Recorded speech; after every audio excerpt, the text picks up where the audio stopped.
여러분 안녕하셨습니까? 오늘은 2022년 12월 7일 수요일이 되겠습니다. 이 노조, 이 민노총 노조들, 민노총. 이 민노총은 완전히 조폭이다. 이제 이런 방향으로 국민들의 인식이 바뀌고 있습니다. 이 오늘 조선일보 사설자에는 말이죠. 원희룡 장관이 민노총은 조폭이다라고 얘기한 페이스북에 올렸던 그 글이 누가 지나치다고 하겠느냐. 원희룡 장관의 말이 100번 맞다. 민노총은 조폭이다. 바로 이런 결론을 맺는 이야기입니다. 조폭이 이 나라를 매년 뒤흔들고 매달 뒤흔들고 매일 뒤흔들어서야 되겠습니까? 이거는 뿌리를 뽑아야 되지 않겠습니까? 뿌리를 뽑을 정도 아니고 완전히 박살을 내버려야죠. 이 민주노총은 조폭 정도가 아닙니다. 조폭 플러스 반국가 단체입니다. 왜냐? 지금 홈페이지에 보면은 북한의 직업총연맹위원장, 소위 노동당 간부의 연대사라는 그것을 가운데 딱 실어놓고 올려놓고 있습니다. 거기 내용에는 미군을 때려 부셔라, 미국을 때려 부셔라, 한미 동맹을 때려 부셔라 등등 아주 반국가적인 용어가 적나라하게 나타나 있습니다. 여러분 어떻게 생각하십니까? 원희룡 장관이 민노총은 조폭이라니까 왜 우리를 조폭이라고 하느냐 이렇게 얘기하는데 조폭 정도가 아닙니다. 이거는 조폭을 뛰어넘어서 반국가 이런 단체가 무슨 노조입니까? 이 원희룡 국토교통부 장관이 지난 5일인가 조폭행위 당장 멈추십시오 이런 글을 자신 페이스북에 올린 바가 있습니다. 그러면서 화물연대 한 지회 명의로 지금 일하고 있는 의리 없는 개 XX들아 무슨 말인 줄 아시겠죠? 방송 용어가 부적절하기 때문에 개 XX들아 하는데 제가 이거는 꼭 얘기하겠습니다. 개 XX는 개새끼입니다. 지금 일하고 있는 의리 없는 개 XX들아 오늘 길바닥에서 객사할 것이다. 이런 비인간적인 이런 또 플래카드 사진을 원희룡 장관이 공유했습니다. 한 화물기사가 보내온 내용도 원희룡 장관이 거기에 같이 동시에 올렸습니다. 장관님 제발 좀 살려주십시오. 지난 6월 파업 때도 너무 고생했고 손실이 막대했다. 이러면서 차로 제품을 싣고 나오다가 화물연대에 들켜가지고 짐을 다시 내려놓고 왔다. 우리나라가 자유민주국가 맞습니까? 하는 내용의 문자 사진도 공개를 했습니다. 자, 이 정도 되면은 이거는 막장입니다. 끝장, 바로 막장, 바로 죽음 직전의 이야기입니다. 이런 화물연대 이런 행태를 갖다가 조폭이라는 단어 말고 무슨 말로 표현합니까? 이건 조폭 정도가 아니죠, 이건. 자, 정부가 업무 개시 명령을 내렸습니다. 화물 기사들이 이제 복귀하겠다고 그 뜻이 분명히 지금 보입니다. 그러자 이번에는 민주노총 건설노조, 민주노총 아래 건설노조, 화물연대가 저렇게 손을 들기 시작하니까 건설노조가 또 나서가지고 동조 파업을 합니다. 완전히 건설 현장을 마비시켰습니다. 얼마 전에 건설업계가 건설노조의 각종 불법 행위로 더 이상 건설업 할 수 없다. 이 지경까지 왔다면서 공개한 사례들 보면 참 기가 막히다는 겁니다. 이 사설자는 건설인력 채용 강요, 기계와 장비 사용 강요, 부당한 금품 요구 이런 걸 헤아리기 힘들 정도로 횡포가 심하고 사례도 다양하다는 겁니다. 들어주지 않으면 공사를 방해하거나 확성기를 틀어 민원을 유발시키겠다. 또 노조끼리 건설 현장 이권을 두고 패싸움도 하고 조폭 행태와 똑같습니다. 이런 행태를 이 민주노총이 전부 다 유발시키고 있다는 겁니다. 사설자는 이렇게 얘기합니다. 지금도 진행형이다. 민노총의 조폭적 행태는 지금도 진행형이다. 이렇게 얘기합니다. 이 부산경찰청이 지난 4일 부산 신항 인근 도로에서 새 총으로 비노조원이 운행하는 차량에 쇠구슬을 쏜 혐의로 화물연대 노조원 1명을 구속했습니다. 이게 화물연대 민주노총 사람들이 도대체 어떤 내구조를 가진 사람들입니까? 노조원 한 명을 화물연대에서 일하고 있는 노조원 한 명을 구속했습니다. 왜? 쇠구슬을 쏘아가지고 비노조원이 운행하는 차량에다가 그냥 그대로 유리에다가 대고 쏘아버렸기 때문이죠. 화물차 운전주는 깨진 유리창 파편에 목부에 부상까지 입었습니다. 이 차가 인도를 덮쳤다면 어떻게 됐겠습니까? 크게 참사가 벌어지죠. 민노총 노조를 폭력 면허로 착각을 하고 있습니다.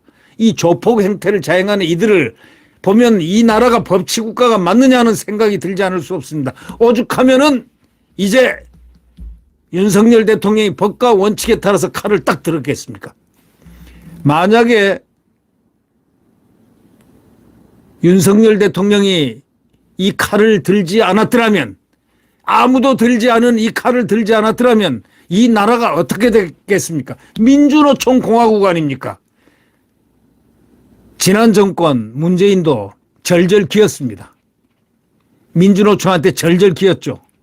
잘 아시지 않습니까? 민주노총이 자기들이 문재인을 대통령 만들었다고 공언을 했지 않습니까? 문재인. 그 은혜를 갚는다고 그랬는지는 모르겠지만 하여튼 민노총에는 고개를 끄뻑끄뻑 숙이는 것이 모양은 안 보였지만 그런 듯 보였습니다. 예를 들어 말할까요? 자유 대한민국을 외치는 국민들, 자유민주 대한민국의 국민들, 그 시위, 그 광화문에 모인 집회에 모인 그곳은 온갖 탄압을 했죠. 차벽을 갖다가 엄청나게 세워두고 산성 공격하는 식으로 말이요. 문재인 산성을 쌓아놓고 난리를 치면서 또 코로나 전부 다 체증을 다 해가지고 집으로 보내가지고 코로나 검사해라 코로나 검사를 해서 모든 코로나가 거기에 다 코로나를 발생시키는 것처럼 오도되게 해가지고 얼마나 욕을 했습니까? 노영민은 또 거기 집회를 향해서 집회 지도부를 향해서 살인자들이라고 건 얘기까지 했죠. 있을 수 없는 만행을 저지른 문재인 정권 그것뿐입니까? 민주노총이 그때 바로 그 시간에 종각 옆에서 8,000명이 모여서 또 자기들 데모를 했습니다. 자기들 집회를 했는데 거기서는 코로나가 나중에 결국 한참 있다가 2명 나왔다는 발표를 했습니다. 맞습니까? 그게 2명입니까? 방역에도 차별이요. 이 문재인 정권이 저지른 그런 모습들은요. 국가가 아닙니다. 국가가 아닙니다. 대통령이 어쩌면 그렇게 편을 갈라서 편향을 합니까? 그런 사람이 어떻게 대통령이 됐습니까? 있을 수 있습니까? 그래 놓고 지금 서훈이가 대대로 무슨 각 대통령 역대 대통령마다 가장 유능했던 안보 인력 자산이고 어쩌고 저쩌고 그래서 결국은 서훈이를 따둑따둑 하지 않으면 그 다음에 가서 부르면은 내가 걸리니까 승인했다고 그랬습니까? 승인은 무슨 승인이요? 대통령이 결심을 한 거죠. 대통령의 직위가 뭐냐고. 최종 결심하는 직위. 곧 결심 곧 명령. 지시. 그거 아닙니까? 근데 왜 책임 회피를 합니까? 나 같으면 당당하게 내가 했다 하겠습니다. 참모들이 와서 얘기를 하니까 승인해 줬다. 그래서 언론들은 비겁하다고 하지 않습니까? 이제 다 드러났습니다. 다 드러날 겁니다. 네. 전직 대통령 예우는 받을지언정 권리 의무는 대한민국 대통령과 다릅니다. 그는 대통령이 아닙니다. 지금 현직 대통령은 국가 원수입니다. 지금 양산에 가 있는 문재인은 저하고 똑같은 신분입니다. 대한민국 국민 또 한 도시의 시민 그것일 뿐입니다. 이 민주노총 누가 키워놨습니까? 또 이 민주당 보십시오. 민주당이 민노총법을 또 통과시켰습니다. 민노총법이 여러분 노란봉투법 아시죠? 민노총을 영원히 더 키울 수 있는 민노총 왕국으로 만드는 민노총 공화국을 만드는 그 법을 통과시켰습니다. 이제 본회의 통과시키면은 통과됩니다.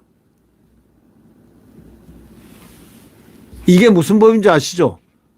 노란 봉투법이 아니고 빨간 봉투법입니다, 이게. 예? 민주노총 빨간 봉투법. 왜 노란 봉투법이라고 합니까? 이게 무슨 법이냐? 간단하게 얘기해서 기업의 유일한 무기가 뭐냐?